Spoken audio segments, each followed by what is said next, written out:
যুক্তরাষ্ট্রের president Donald Trump Washington ডিসিতে জাতীয় জরুরি অবস্থা ঘোষণা করতে পারেন বলে হুমকি দিয়েছেন।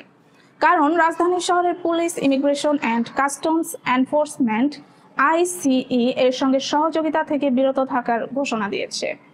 ট্রাম্পের জবাবে কঠোর পদক্ষেপ নেওয়ার কথা বলেছেন। গত আগস্ট মাসে ট্রাম্প ওয়াশিংটন ডিসিতে ন্যাশনাল গার্ড মোতায়েন করেছিলেন, যা নিয়ে চলতি মাসে কয়েক হাজার বিক্ষোভকারী রাস্তায় নেমে প্রতিবাদ জানিয়েছিল। বর্তমানে 2000-এরও বেশি ন্যাশনাল গার্ড সেনা শহরে টহল দিচ্ছে, কিন্তু অনেক সমালোচক এটিকে ফেডারেল সরকারের ক্ষমতার অতিরিক্ত ব্যবহার হিসেবে দেখছেন।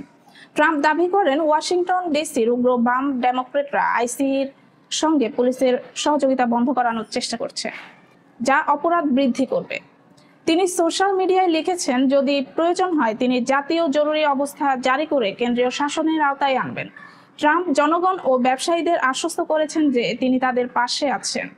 ন্যাশনাল গার্ড সাধারণত যুক্তরাষ্ট্রের বিভিন্ন অঙ্গরাজ্যের গভর্নরের অধীনে থাকলেও ওয়াশিংটন ডিসির ন্যাশনাল গার্ড সরাসরি প্রেসিডেন্টের নিয়ন্ত্রণে থাকে, যা ট্রাম্পকে এই পদক্ষেপ নিতে সুবিধা দেয়। এই সংকটের মধ্যে ওয়াশিংটন ডিসিতে অপরাধ নিয়ন্ত্রণ ও কেন্দ্রীয় শাসনের বিরোধিতায় রাজনৈতিক উত্তেজনা তীব্র হচ্ছে।